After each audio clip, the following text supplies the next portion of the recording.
Palavra da Verdade, com Hernandes Dias Lopes. Então vamos abrir a Palavra de Deus no livro de Atos dos Apóstolos, no capítulo 20, a partir do verso 17 até o verso 38. Estamos falando sobre liderança e o apóstolo Paulo tem uma palavra muito preciosa para nós, como líderes, nesse texto. Atos 20, 17 a 38.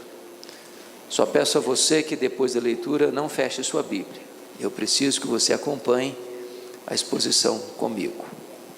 Está escrito o seguinte: de Mileto mandou a Éfeso chamar os presbíteros da igreja. E quando se encontraram com ele, disse-lhes: vós bem sabeis como foi que me conduzi entre vós em todo o tempo, desde o primeiro dia em que entrei na Ásia, servindo ao Senhor com toda a humildade, lágrimas e provações que pelas ciladas dos judeus me sobrevieram, jamais deixando de vos anunciar coisa alguma proveitosa e de vos ensinar publicamente e também de casa em casa, testificando tanto a judeus como a gregos o arrependimento para com Deus e a fé em nosso Senhor Jesus Cristo. E agora, constrangido em meu espírito, vou para Jerusalém, não sabendo o que ali me acontecerá, senão que o Espírito Santo, de cidade em cidade, me assegura que me esperam cadeias e tribulações. Porém, em nada considero a vida preciosa para mim mesmo, conquanto que eu complete a minha carreira e o ministério que eu recebi do Senhor Jesus para testemunhar o Evangelho da graça de Deus. Agora eu sei que todos vós, em cujo meio passei pregando o reino, não vereis mais o meu rosto. Portanto, eu vos protesto no dia de hoje que estou limpo do sangue de todos, porque jamais deixei de vos anunciar todo o desígnio de Deus. Atendei por vós e por todo o rebanho sobre o qual o Espírito Santo vos constituiu bispos, para pastoreardes a igreja de Deus, a qual ele comprou com o seu próprio sangue. Eu sei que depois da minha partida, entre vós penetrarão lobos vorazes que não pouparão o rebanho, que dentre vós mesmos se levantarão homens falando coisas pervertidas para arrastar os discípulos atrás deles. Portanto, vigiai, lembrando-vos de que por 3 anos, noite e dia, não cessei de admoestar com lágrimas a cada um. Agora, pois, encomendo-vos ao Senhor e à palavra da sua graça, que tem poder para vos edificar e dar herança entre todos os que são santificados. De ninguém cobicei prata, nem ouro, nem vestes. Vós mesmos sabeis que estas mãos serviram para o que me era necessário, a mim e aos que estavam comigo, tendo-vos mostrado em tudo que, trabalhando assim, é mister socorrer os necessitados e recordar as palavras do próprio Senhor Jesus: mais bem-aventurado é dar que receber. Tendo dito estas coisas, ajoelhando-se, orou com todos eles. Então houve grande pranto entre todos, e abraçando afetuosamente a Paulo, o beijavam, entristecidos especialmente pela palavra que ele dissera, que não mais veriam o seu rosto, e acompanharam-no até o navio. Amém. Meus irmãos, eu gostaria então de trazer uma palavra para o seu e para o meu coração também, sobre a questão da liderança espiritual. Eu acho que todos vocês têm plena ciência de que nós vivemos uma espécie de crise nesta área na Igreja Evangélica Brasileira. Em recente pesquisa, constatou-se que as 3 classes mais desacreditadas do Brasil são os políticos, a polícia e os pastores. É triste quando a igreja hoje, em muitos setores, é mais conhecida na mídia por causa dos seus escândalos do que por causa da sua piedade. E talvez nenhuma área da igreja reflete maior crise do que na liderança. Percorrendo o Brasil, escutando gente de todos os segmentos evangélicos deste país, eu tenho constatado algumas coisas que trazem angústia para o coração. Primeiro, há muitos pastores que estão no ministério sem vocação pastoral. Gente que entrou por conta própria. Gente que nunca ouviu um chamado de Deus. Gente que o ministério vai ser um peso para ele e ele vai ser um peso para a igreja.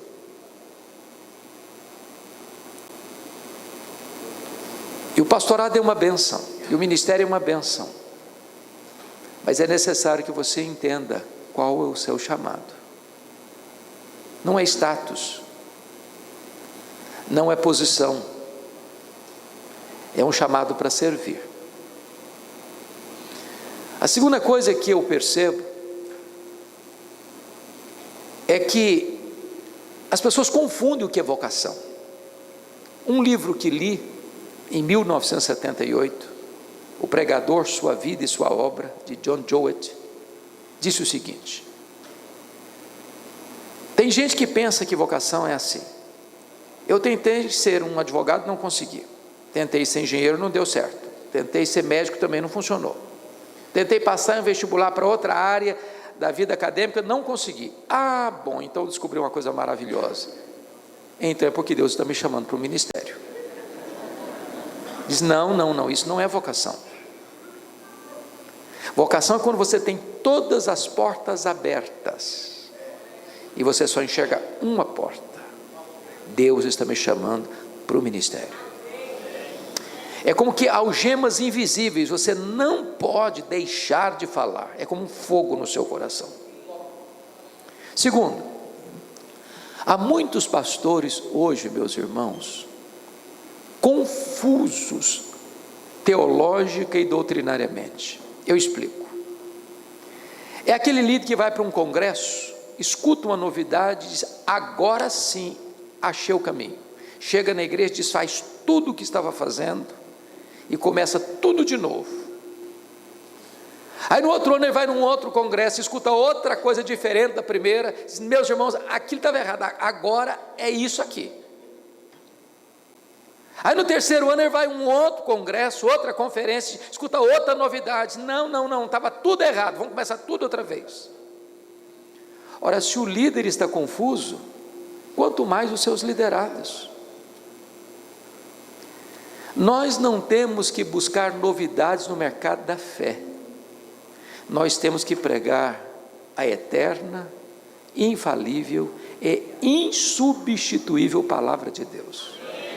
Ela é sempre atual, sempre atual.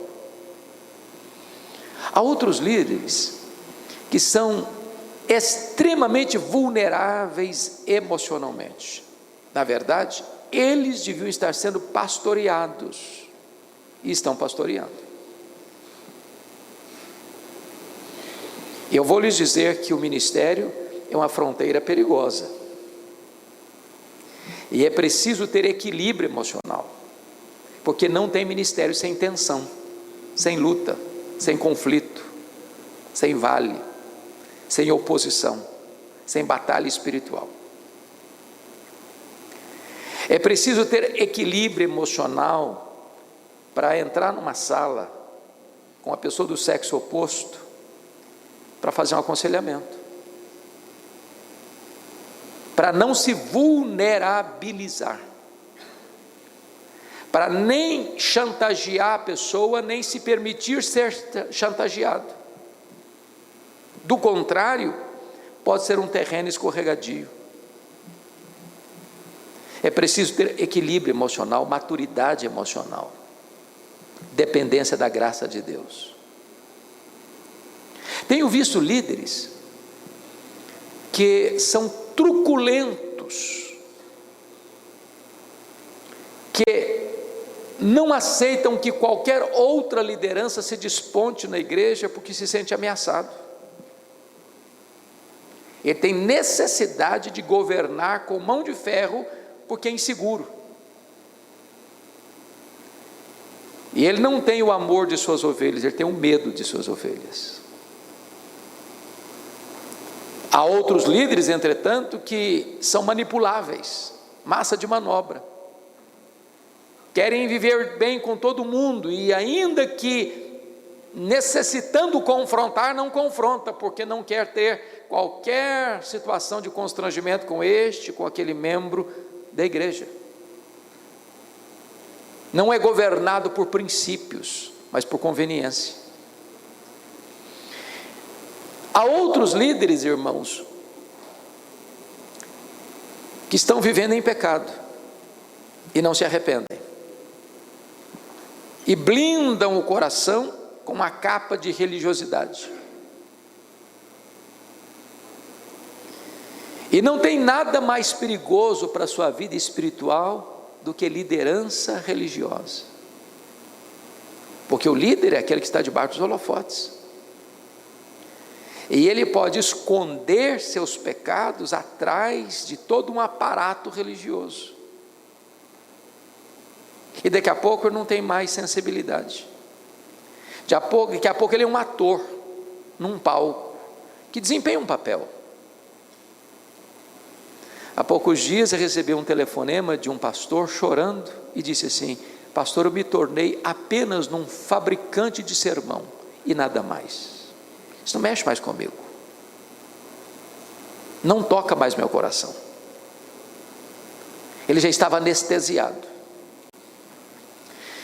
E essas causas vão se multiplicando. Eu poderia passar aqui vários momentos falando com vocês desses diagnósticos que eu começo a constatar, mas eu queria entrar no texto.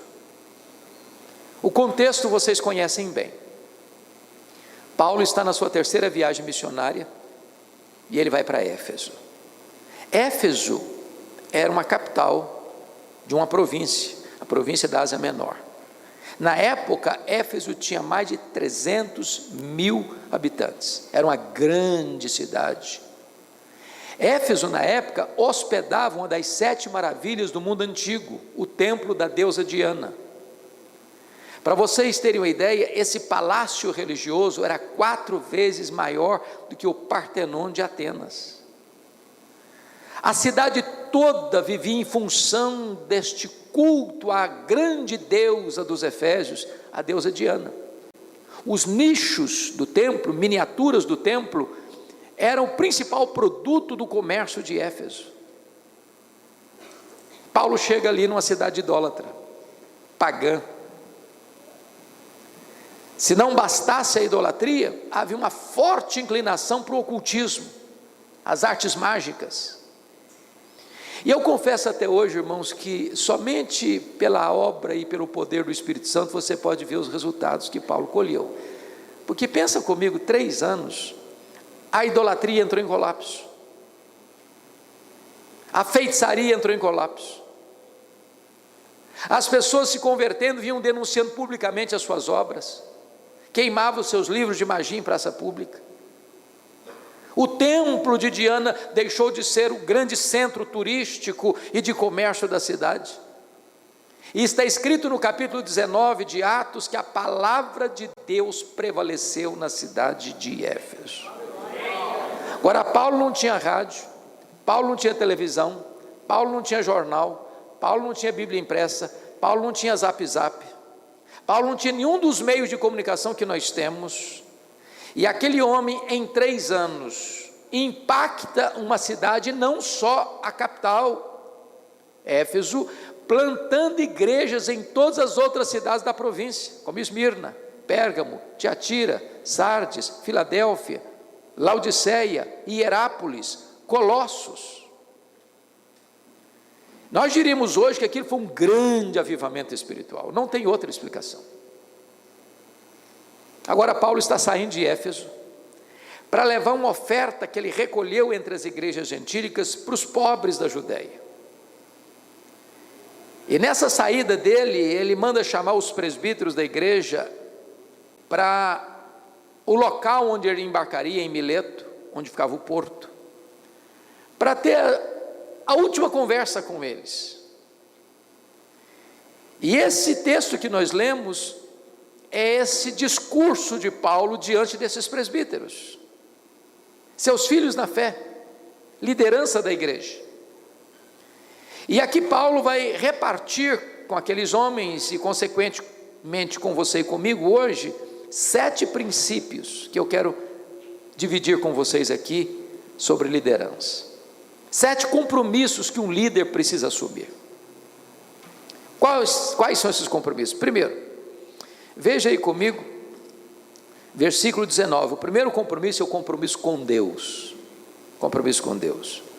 Ele diz assim: servindo ao Senhor com toda humildade, lágrimas e provações que pelas ciladas dos judeus me sobrevieram. A primeira coisa que um líder precisa definir muito claramente é a quem ele está servindo. Porque é possível a gente entrar com a motivação errada, sabia? Servir a denominação, não tem nada de errado em servir a denominação,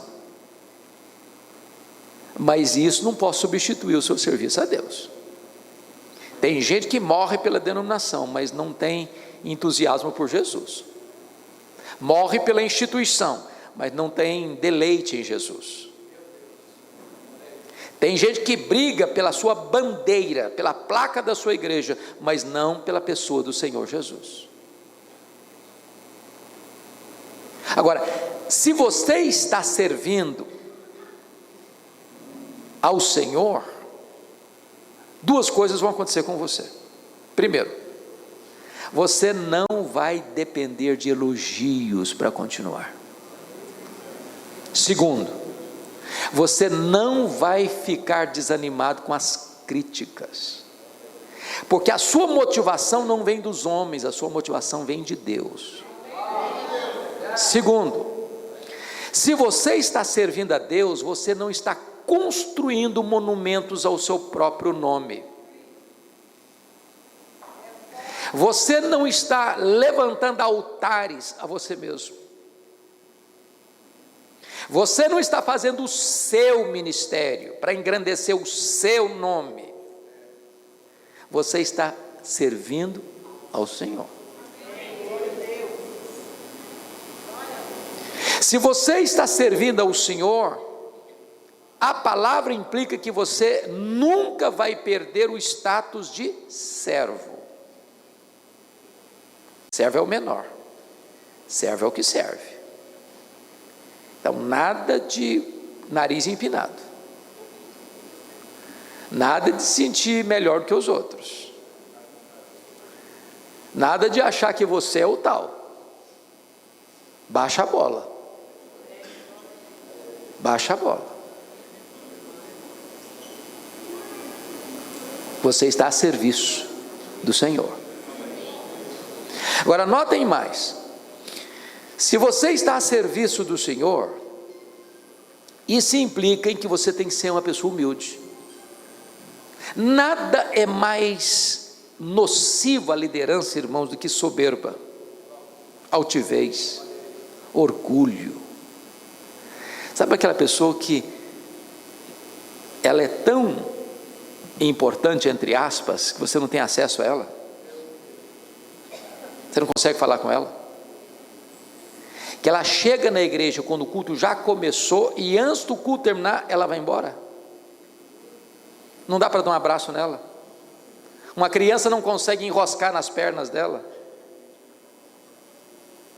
Você nunca tem acesso a ela, porque ela ficou importante demais. Ela fala ao povo, mas o povo não tem acesso a ela. Líder é servo, e servo tem que ser humilde.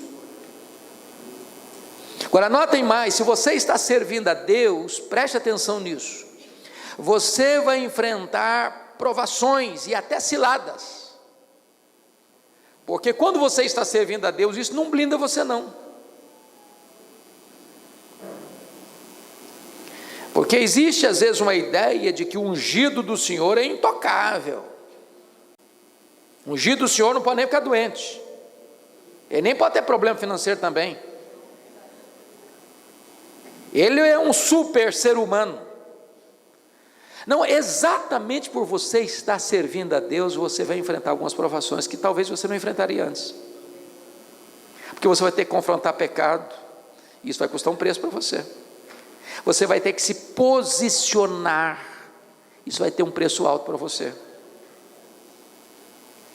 Gente não vai gostar da sua postura em favor da verdade, vai querer tramar nos bastidores contra você. Mas você tem uma consciência. Você está servindo a quem? A Deus. Esse é o primeiro princípio.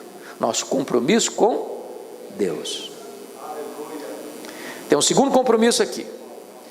É o compromisso com você mesmo. Confira comigo, por favor, o versículo 18.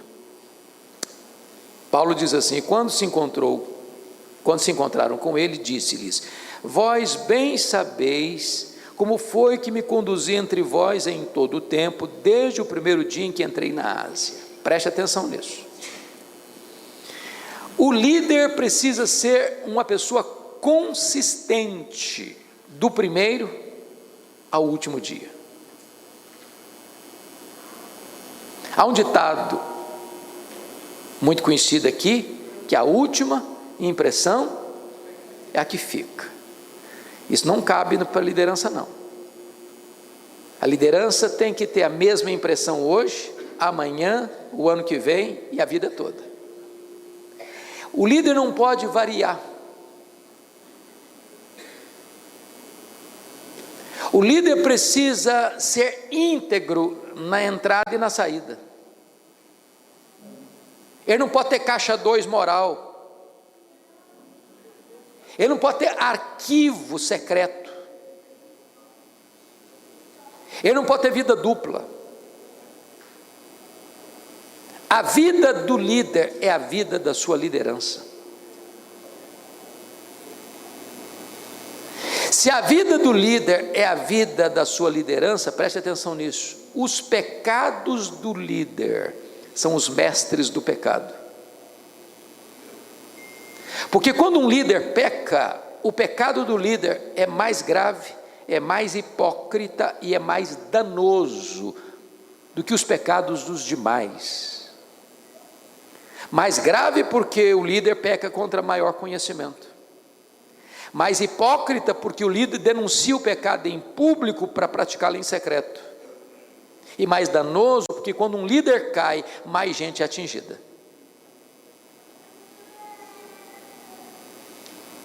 Então preste bem atenção nesse quesito. Deus está mais interessado em quem você é do que no que você faz.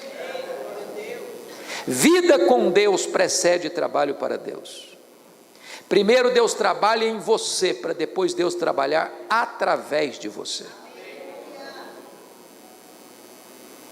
Nós estamos vivendo uma época que dá muito valor ao performance, ao desempenho, ao palco. Pois Deus está procurando verdade no íntimo. Você é exatamente aquilo que você é, com a porta do seu quarto trancada, sem ninguém vendo. Esse é você. Cuida do seu coração. Confira comigo ainda nesse ponto, segundo, lá no capítulo 28, a primeira parte do verso: atendei por vós. E só em seguida ele diz: e por todo o rebanho. Em outras palavras, você sabe qual é a ovelha mais complicada do rebanho que você pastoreia? É aquela ovelha que você vê diante do espelho.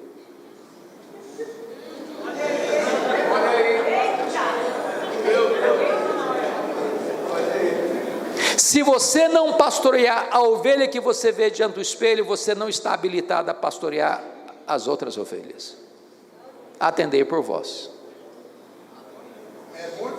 Se não cuidarmos de nós mesmos, nós não estaremos habilitados a cuidar dos outros. Terceiro princípio, confira comigo, versículos 20 e 21. Aliás, o terceiro compromisso é o compromisso com a palavra de Deus. E eu chamo a sua atenção, com a Bíblia aberta comigo, para identificarmos alguns verbos aqui. No verso 20 tem o verbo anunciar, e depois o verbo ensinar. No verso 21 tem o verbo testificar no gerúndio, testificando. Lá no verso 24 tem o verbo testemunhar. Lá no verso 25 tem o verbo pregar no gerúndio. Lá no verso 27 tem o verbo anunciar. Todos esses verbos estão relacionados com a palavra de Deus. Terceiro relacionamento do líder é o seu relacionamento com a palavra de Deus. Agora eu vou destacar o verso 20. Está escrito assim: jamais deixando de vos anunciar coisa alguma proveitosa e de vos ensinar publicamente também de casa em casa. Chama a sua atenção para publicamente também de casa em casa. Por que isso é importante, irmãos? Porque se o líder não tomar cuidado, ele corre o risco, a tentação de ser seletivo. O que significa isso? Ele não prega mais em pequenos grupos. Ele não aceita convite mais para ir para uma igrejinha de fechar a porta assim, aquela porta corrida que você fecha. Ele se sente importante. Irmãos, vocês sabem disso. Isso tem acontecido aqui no nosso país, de pregadores que você nem acesso a eles tem mais. Você tem uma imensa dificuldade de falar com a secretária dele, porque ele está blindado.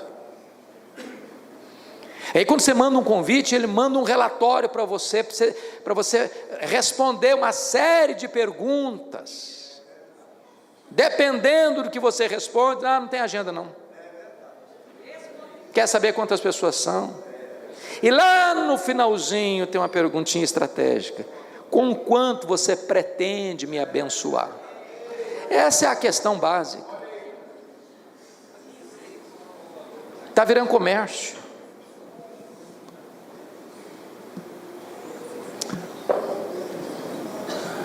Eu certa feita convidei um cidadão para pregar lá em Vitória, quando eu estava lá na liderança da igreja, eu sou pastor ainda até hoje lá. Não consegui falar, com muito custo consegui falar com a secretária. Aí quando fiz o convite, ela me respondeu assim: não, o nosso pastor não prega mais em igrejas, eu só prego em grandes auditórios. Eu não me contive e respondi: bom, então o seu pastor é mais importante do que o Senhor Jesus Cristo, que o apóstolo Paulo. Porque pelo que me consta, Jesus pregou um sermão para uma pessoa só, e Paulo pregava publicamente e também de casa em casa. Eu não estou dizendo que você não deva ser estratégico e sábio na mordomia do seu tempo, mas cuidado para você não achar que você é importante. Você não é importante. Importante é o Senhor Jesus.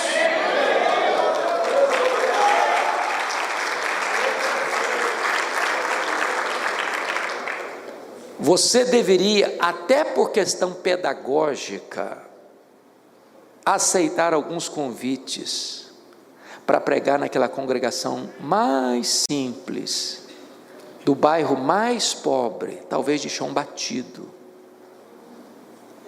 para você não deixar o seu coração se ensoberbecer. E outra coisa, você deve ir para uma igrejinha de 30 membros, pregar com a mesma alegria e com o mesmo entusiasmo que você pregaria numa igreja de 5.000 membros. E tem mais, você deveria se preparar com o mesmo zelo para pregar para 15 pessoas, como você se prepara para pregar para 1.000 pessoas. E tem mais, não importa se a igreja é uma igreja de gente simples e até analfabeta, ou se é de gente de doutores que se acham muito importantes, porque o povo pode ser até analfabeto, mas bobo não é. Bobo não é. Qualquer pessoa sabe quando o pastor se preparou para pregar e quando ele está enrolando o povo.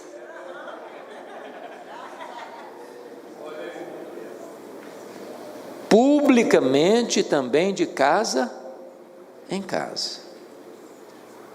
Segunda coisa que eu destaco com vocês é o versículo 21. Diz assim: testificando tanto a judeus como a gregos o arrependimento para com Deus e a fé em nosso Senhor Jesus Cristo. No verso 20, ele falou de ensinar, mas no verso 21 ele fala de testificar arrependimento para com Deus e fé. Bom, chama a sua atenção para esse ponto. Arrependimento e fé são os dois elementos da conversão. O que Paulo está ensinando aqui, que o líder, o pastor, ele precisa tanto ser um mestre, quanto também um evangelista.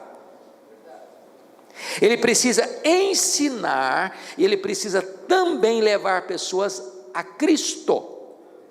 Por que isso é importante?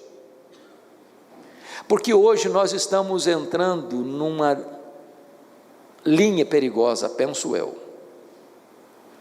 Outrora, quem eram os professores de seminários?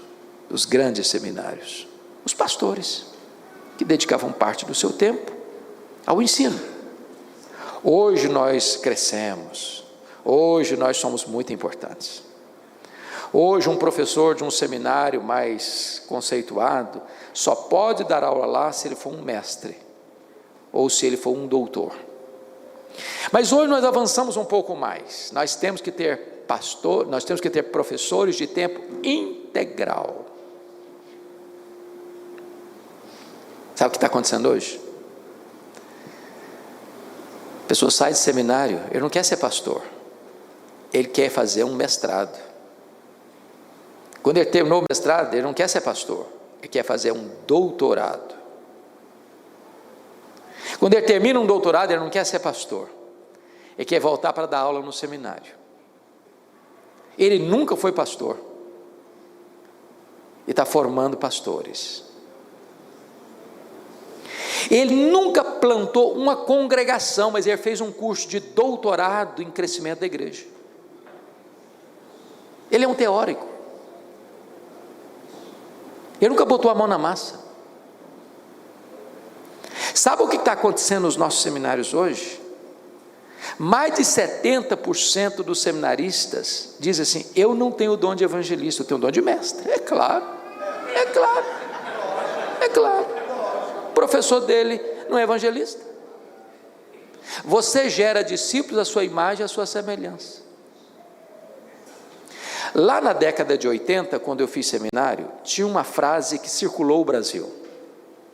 E a frase era esta: pastor não gera ovelha, ovelha gera ovelha. Falso ou verdadeira essa afirmação?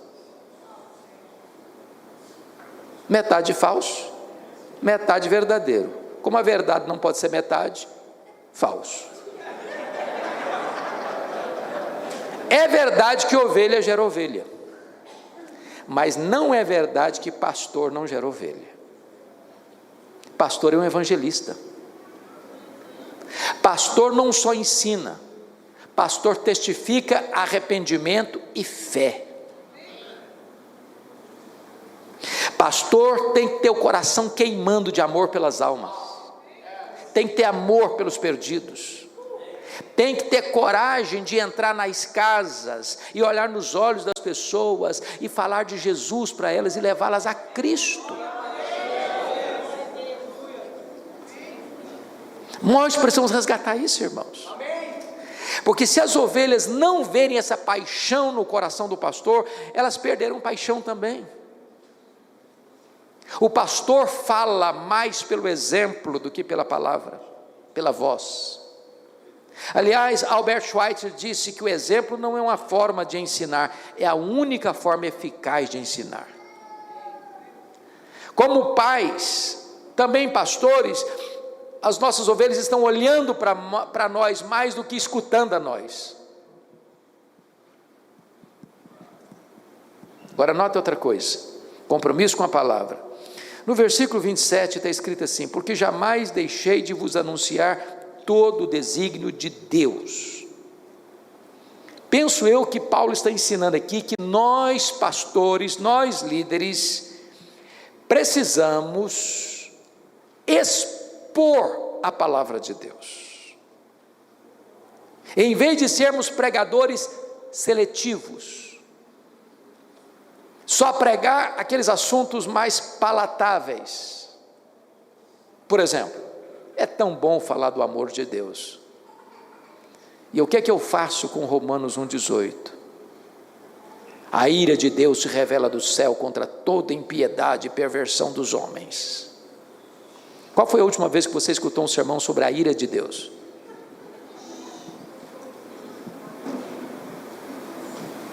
Qual foi a última vez que você escutou um sermão sobre arrependimento? Em outras palavras, irmãos, eu não posso ir para a Bíblia como uma criança recebe uma caixa de bombom surtido. Lembra do bombom garoto lá de Vila Velha, Espírito Santo? Você abre uma caixa de bombom. Tem aqui também? Pois é. Você abre uma caixa de bombom, tem vários tipos de bombons lá. Qual que você escolhe? O que você gosta, não é? É o que você gosta.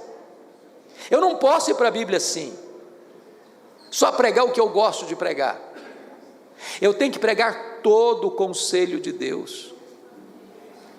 Não é parte da Bíblia que é a palavra de Deus, toda a Escritura é inspirada, e eu preciso anunciá-la toda. Então, pregue expositivamente. Eu conheço com muita facilidade uma igreja que está acostumada a um cardápio da pregação expositiva e a igreja que não está. Quer um exemplo? Eu chego e disse, meus irmãos, vamos abrir a Bíblia. Aí o povo abre a Bíblia para ler o texto. Terminou de ler o texto, o povo faz assim, ó. A Bíblia está fechada no cantinho. Essa igreja está me dizendo o seguinte: aqui nós estamos acostumados a escutar o pastor pregar, mas o texto não tem nada a ver mais. Leu só para o pretexto. Ele leu o texto, foi embora do texto, nunca mais vai voltar para o texto.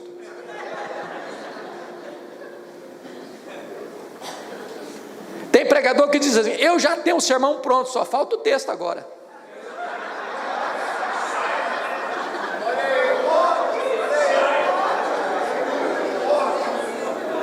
Então, se você não expor o texto que você leu, você não pregou. Eu vou dizer algo aqui que você sabe. Deus não tem nenhum compromisso com a palavra do pregador. Deus tem compromisso com a sua palavra. O que não volta vazio não é a palavra do pregador, é a palavra de Deus. De Deus. Bom, então vamos ao quarto compromisso. Pastorzão, eu vou até que horas? Que eu estou tão animado aqui que eu não sei que hora. Tá, não, eu vou, porque eu preciso saber exatamente o horário para não me complicar aqui. Quarto compromisso do pregador, está no versículo 24, confira aí comigo, por gentileza. É o compromisso com o ministério. Olha o que ele diz: em nada considero a vida preciosa para mim mesmo, conquanto que eu complete a minha carreira e o ministério que eu recebi do Senhor Jesus, para testemunhar o evangelho da graça de Deus. Tem três coisas que eu destaco aqui no ministério. Primeiro, vocação, o ministério que eu recebi do Senhor Jesus. Irmãos, é o senso de vocação que nos dá ânimo na hora da crise. É o senso de vocação que nos dá força na hora da oposição. É o senso de vocação que nos dá no momento da angústia da alma. Deus me chamou. E como Jeremias, ainda que você pense em largar, você não consegue. Que vai ser um fogo no seu coração. Você tem que falar. Porque esse ministério você não abraçou por conta própria. Você recebeu do Senhor Jesus. Segunda coisa aqui é abnegação. Em nada considero a vida preciosa para mim mesmo. Irmãos, é muito triste o que está acontecendo no Brasil hoje, muito triste. Tem muita gente entrando para o ministério como meio de vida, para ganhar dinheiro. Estamos acostumados hoje com a ideia de igreja empresa, igreja que é propriedade do pastor. O púlpito virou um balcão, A Bíblia virou um produto. Os crentes viraram consumidores. O templo virou uma praça de negócio. Igrejas que abrem congregações como franquias. Se dá lucro, mantém. Se não der lucro, fecha. Igreja não é empresa. Igreja é uma agência do reino de Deus. A igreja não nos pertence, nós é que pertencemos a ela. Então preste bem atenção. Se a motivação do ministério é lucro, então nós não entendemos o chamado. Em nada considero a vida preciosa para mim mesmo. E eu nem estou dizendo que Deus não vai honrar e suprir aqueles que atendem ao seu chamado. Deus supre, Deus abençoa, mas o seu coração não está no dinheiro, o seu coração está no Senhor Jesus Cristo. Terceira coisa aí, primeira é vocação, segunda é abnegação, terceira é paixão, para testemunhar o evangelho da graça de Deus. Ô irmão, é isso que tem que fazer seus olhos brilhar, é isso que tem que aquecer o seu coração. Não é o seu poder, não é o seu status, não é a casa que você mora, o carro que você anda, o dinheiro que você tem na conta do banco, não é o prestígio que você recebe, nada disso deve encher seu coração e fazer brilhar os seus olhos, mas é a paixão pela anunciar a graça de Deus, é o evangelho que tem que encher o seu coração. Nós precisamos de um reavivamento nos púlpitos, irmãos. Quando perguntaram para Dwight Lyman Moody, Moody, qual é o maior problema da obra? Ele respondeu, são os obreiros.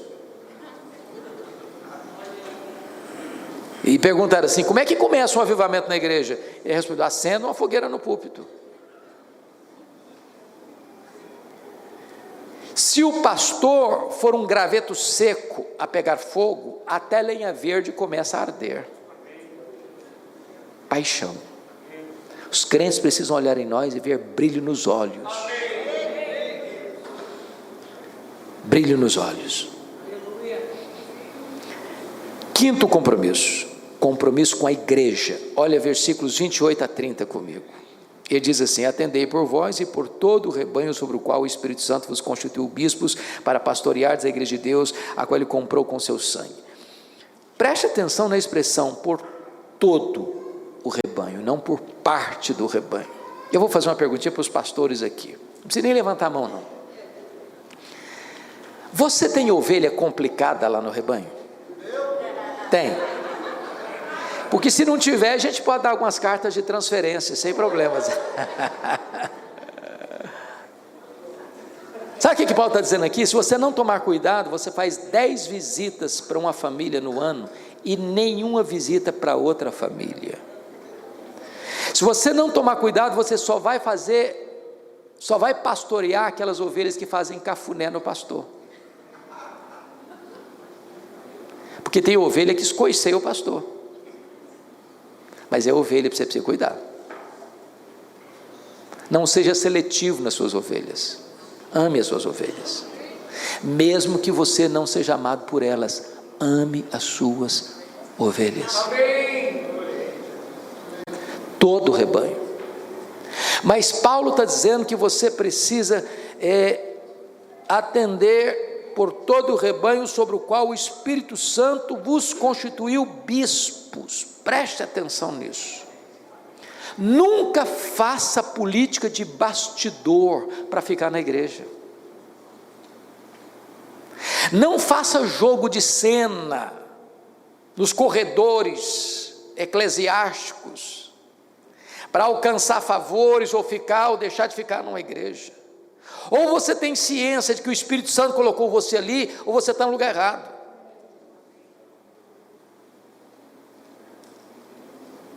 Mas notem que o Espírito Santo constituiu vocês bispos. Note comigo aqui uma coisa interessante. Versículo 17, Paulo chama esses homens de presbíteros.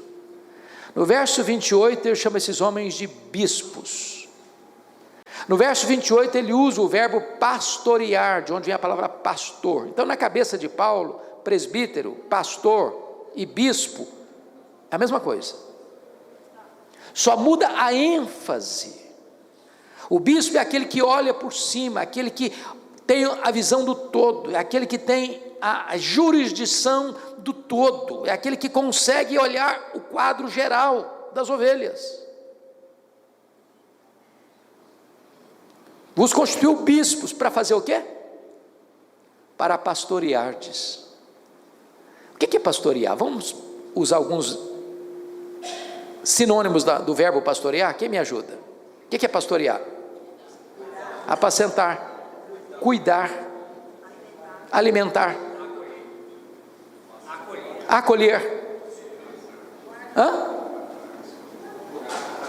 tratar, curar, zelar,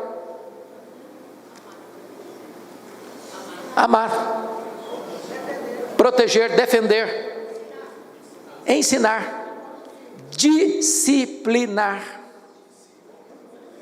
e etc, e etc, e etc, e etc, e etc. Pastorear. Mas pastorear quem?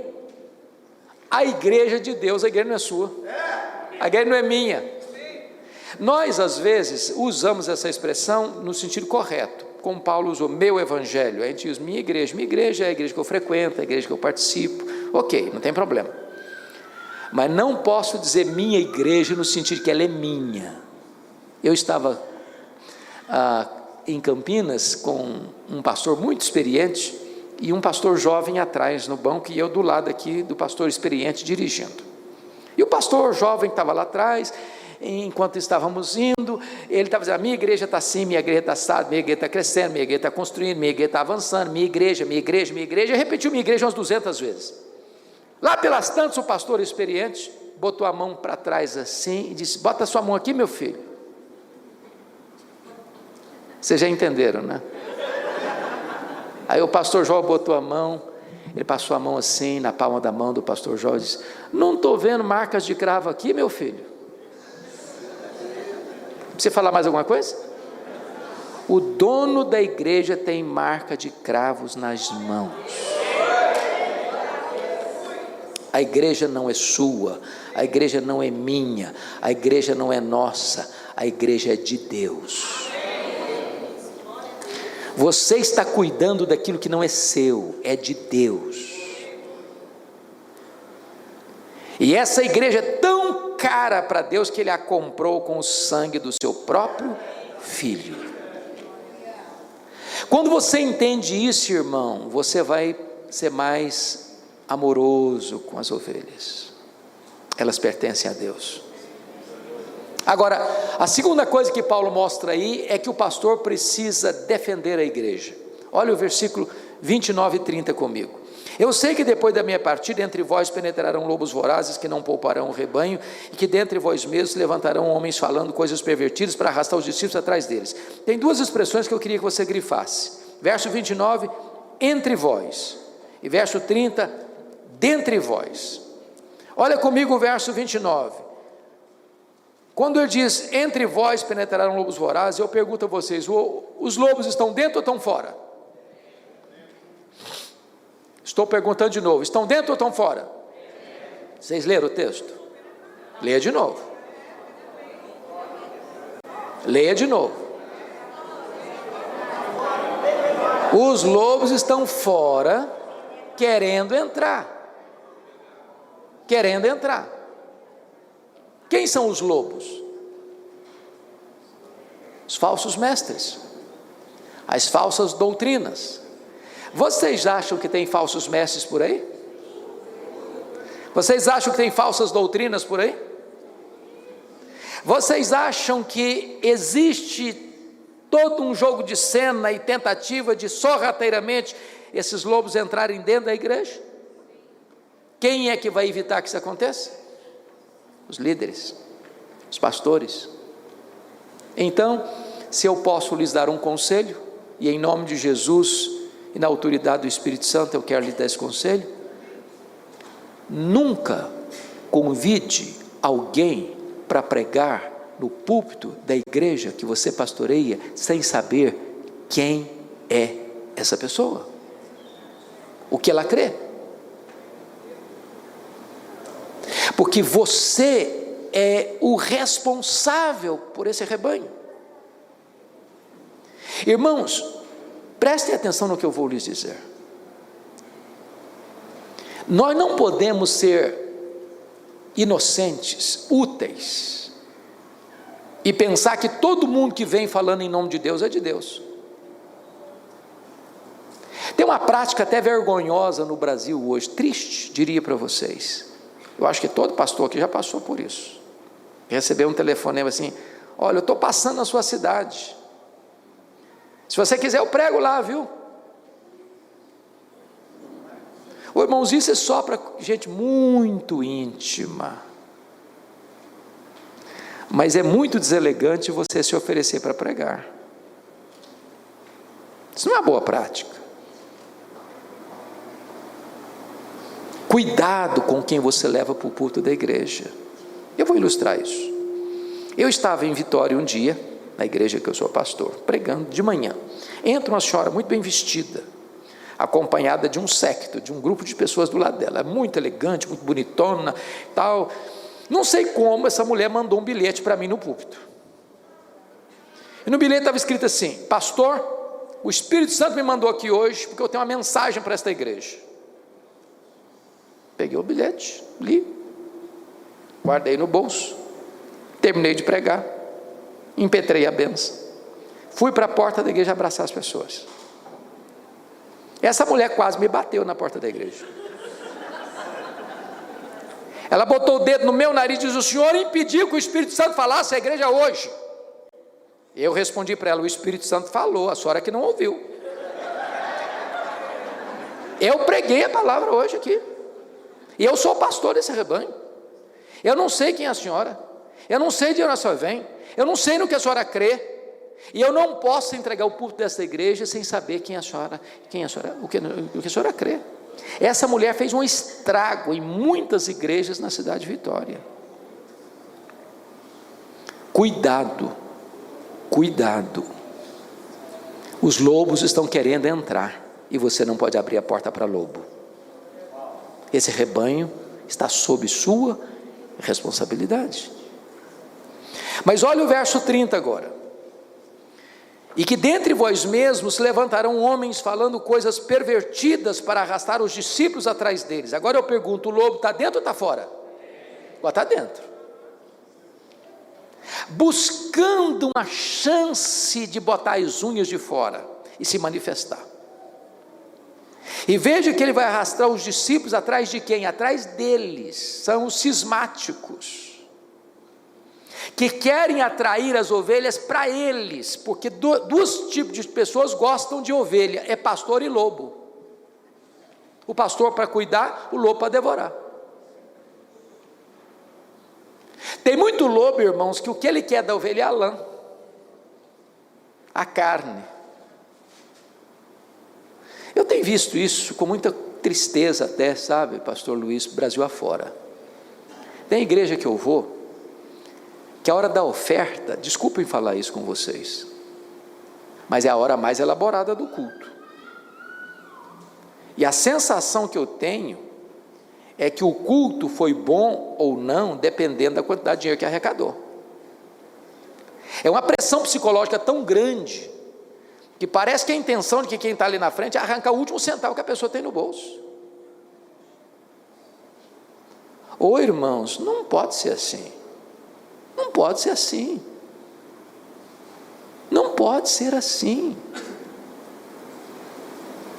Quando você ensina o povo a ser fiel a Deus, o povo tem alegria de ofertar, tem alegria de ser dizimista. Aliás, nota de rodapé: tem muitos pastores ou freelance por aí condenando o dízimo, como se fosse uma heresia. Meus irmãos, dízimo é antes da lei, está na lei, está nos livros históricos, está nos livros poéticos, está nos livros proféticos, está nos evangelhos, está nas epístolas. O dízimo mostra uma coisa para mim: onde está o meu coração. Se tiver no dinheiro, meu Deus, é mamon. Então, crente precisa ser dizimista, fiel. Crente precisa ser ofertante, com alegria. Agora, a igreja não pode ser uma empresa arrecadadora de dinheiro, porque hoje você está confuso, se a pessoa prega para arrecadar dinheiro, ou se arrecada dinheiro para pregar.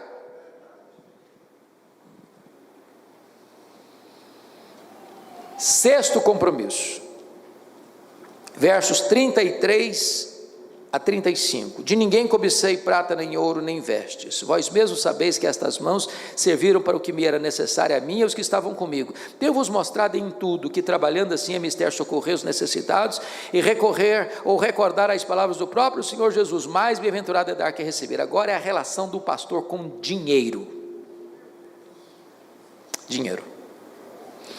Pois bem, eu gostaria de colocar dois extremos aqui. Primeiro extremo é o pastor que opta pela igreja A ou pela igreja B por causa do salário. Já escutei gente falar assim: Deus me mandou para cá, louvado seja Deus, reúne a igreja, todo feliz, Deus me mandou para cá, irmãos, eu quero cuidar de vocês, quero pregar vocês, quero ensinar vocês. Daqui a 3 meses ele recebe um convite para outra igreja, dobrando o salário, e chega: meus irmãos, o Espírito Santo está me conduzindo para uma nova direção. O vetor que governa o ministério dele é o dinheiro. E eu nem estou dizendo a você que você não possa receber um convite de uma outra igreja com um salário melhor e você não possa atender. O que você não pode fazer é ser governado por dinheiro. Eu vou lhes dar 2 exemplos que aconteceram comigo. Certa feita eu fui pregar numa igreja, numa grande igreja, numa belíssima capital, e aquela igreja estava em transição pastoral. Terminado o culto, os presbíteros da igreja se reuniram numa salinha comigo e disseram assim: nós precisamos que o senhor venha para cá, nem queremos saber quanto o senhor ganha, podemos pagar o dobro, precisamos do senhor aqui.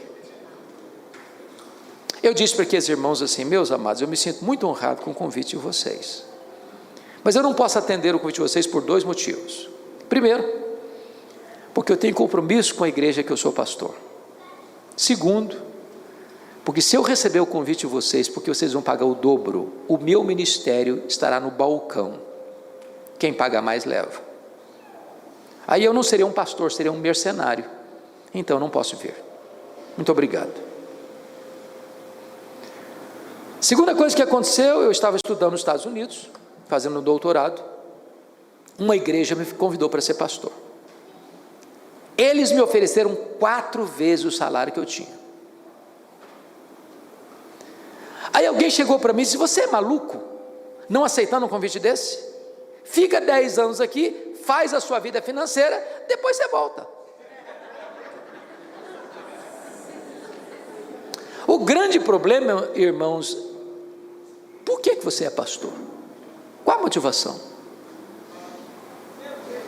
Eu não estou dizendo para você que você é um anjo que não precisa de dinheiro para sobreviver. Não, você é um ser humano que tem família, que precisa morar, que precisa viver, que precisa vestir, que precisa cuidar. Mas por favor, nunca bote o seu ministério no balcão. Para quem pagar mais leva.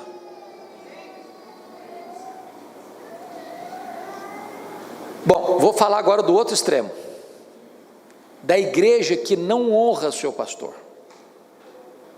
da igreja que paga um salário de fome para o seu pastor, da igreja que não cuida do seu pastor, que tem muita igreja por aí afora, meus irmãos, que quando o pastor consegue comer, ele já é um herói. Tem muita igreja que acha que quanto mais o pastor sofrer, mais piedoso ele vai ser.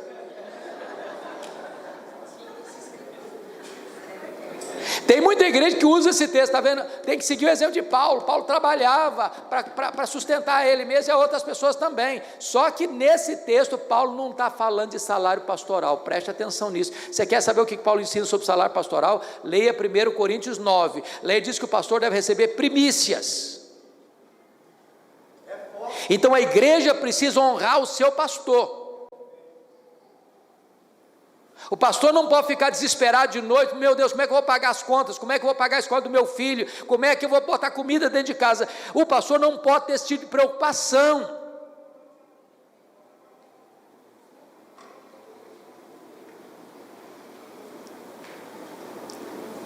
Nós não podemos ir nem para o extremo, nem para o outro. A igreja honra o seu pastor. O seu pastor ama Jesus e a igreja. Ele não vende o seu ministério. Ele não faz da igreja uma empresa. Ele não é regido pelo vetor do lucro. Finalmente, o último princípio, versos 36 a 38, é o princípio da afetividade. Eu acho isso maravilhoso. Paulo passou 3 anos em Éfeso. Nesses 3 anos, esses homens ele ganhou para Cristo. Nesses 3 anos ele ordenou esses homens presbíteros da igreja. Nesses 3 anos ele teve um relacionamento íntimo, profundo, maravilhoso com esses líderes. Agora ele está se despedindo da igreja, e num lugar público, numa praia, eles se abraçam, eles se beijam e eles choram. Eles não têm nenhum problema de expor os seus sentimentos, demonstrar seu afeto uns pelos outros. Sabe o que tem acontecido hoje? Muitas vezes, em tantos lugares do Brasil afora, pastores feridos, como o pastor Luiz disse ontem aqui. Líderes que tratam os seus pastores com rigor, sem ternura, sem doçura. Pastores que se sentem empregados dos presbíteros.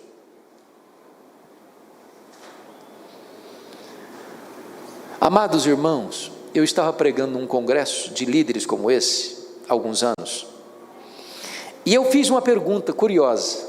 Eu perguntei assim, para os pastores: qual foi a última vez que vocês, pastores, beijaram os seus presbíteros? Um silêncio sepulcral na sala. Lá pelas tantas, um se levantou e disse: beijar eu não beijei não, mas voltar a morder eu tive algumas vezes.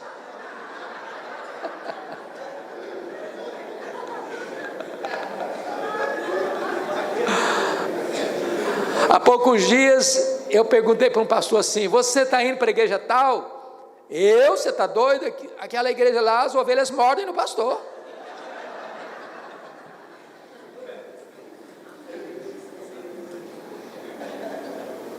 No seminário, na nossa época, tinha até uma brincadeira, de mau gosto, é claro.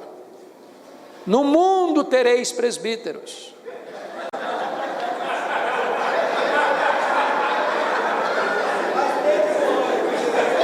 É por aí. Amados irmãos, sabe que isso é ruim? Porque isso vai criando uma cultura. Pastor jovem chega na igreja, ele olha para o presbítero dele, de banda, esse cara vai me puxar o tapete. Irmãos, não pode ser assim. Seus líderes precisam ser seus melhores amigos. A gente tem que ter intimidade, de abraçar, de beijar, de chorar junto, de se alegrar junto. Igreja é comunhão. Igreja é comunhão. O mundo aí fora sabe o que é isso não. Lá no emprego você é conhecido por um número de um crachá. Aqui você tem nome. Aqui o rico senta do lado do pobre. Aqui o rico não é melhor que o pobre. Aqui o rico é diácono, arrasta a cadeira para os pobres sentar. Aqui é a igreja de Deus. Nós precisamos alargar as fronteiras do nosso coração, uns pelos outros. Aqui é lugar de cura, de terapia, de recomeço, de restauração. Eu vou lhes dar 2 exemplos para encerrar. Eu tenho o hábito até hoje de ir para a porta da igreja abraçar o povo. Gosto disso, gosto muito disso. Há poucos dias eu escutei de um líder assim: eu gosto do povo, mas não suporto gente me encostando. Eu gosto do glamour da multidão. Aí um dia eu estou na porta da igreja abraçando as pessoas, passa uma senhora, para um pouco, olha nos meus olhos e me diz assim: o senhor sabe por que eu valorizo tanto o seu abraço aqui no domingo? Eu falei: não. Ela me respondeu: porque é o único abraço que eu recebo na semana. Tem hora que a maior necessidade de uma pessoa na igreja nem escutar o sermão, é receber um abraço, é sentir que ela é gente, que ela pertence a uma família, e que essa família a ama. A segunda experiência, um dia uma mulher me ligou: pastor, eu estou ligando para o senhor, porque está muito longe para eu ir na igreja, tem uma igreja pertinho da minha casa, eu vou ficar por aqui, pastor, está mais fácil para mim. Eu disse para ela assim ao telefone: ô minha irmã, só tem um pequeno problema, é que você é tão amada aqui, você é tão importante para a nossa igreja, que nós não podemos abrir mão de você. A mulher começou a chorar do outro lado da linha, e disse assim para mim: pastor, eu não estou querendo ir para outra igreja coisíssima nenhuma, eu só estava precisando escutar isso do senhor hoje.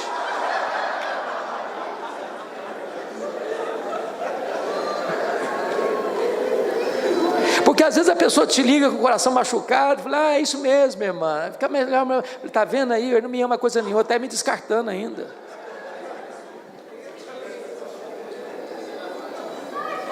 As pessoas precisam ser amadas. No dia que eu fui ordenado ao Sagrado Ministério, foi dia 17 de janeiro de 1982, em Bragança Paulista, São Paulo. Meu presbítero, muito querido, veio me dar o primeiro conselho pastoral, e ele me disse assim: eu era solteiro, fui pastor solteiro 5 anos, ele me disse: olha, quando uma senhora ou uma moça entrar na fila para lhe cumprimentar, estica o braço e estabeleça o limite, é muito perigoso você abraçar uma mulher. Eu tomei um susto. Primeiro conselho que eu recebo é esse. Aí eu disse assim para ele: meu amado, eu infelizmente não posso obedecer o seu conselho, por algumas razões. Primeiro, porque não estou convencido de que isso é bíblico. Segundo, porque isso não faz parte da minha personalidade. Eu abraço até poste no meio da rua. Agora, o que eu posso, com a graça de Deus, prometer ao irmão, é que eu vou abraçar a criança, a adolescente, a moça mais bonita da igreja, a vovozinha de 100 anos, do mesmo jeito. Se a pessoa quiser tirar uma casquinha, você, com muito carinho, sem fazer escândalo, entendeu? Agora, se você quiser tirar a casquinha, está na hora de você botar a boca no chão e clamar por misericórdia. O que você não pode ser é frio com as pessoas. Pastor tem que ter doçura, ser amável, acessível. Pastor tem que rodear o pátio da igreja, ou o ambiente onde as pessoas ficam, e abraçar um por um. Não fazer acepção de pessoas, de só ficar abraçando os ricos da igreja, os pobrezinhos no canto. Pastor é aquele que as crianças da igreja têm liberdade de pular no colo dele. Ô irmãos, que Deus nos ajude a obedecer esses princípios que Paulo reparte com aqueles irmãos lá da cidade de Éfeso. Esses princípios são os mesmos e funcionam ainda hoje. Que Deus nos abençoe. Amém.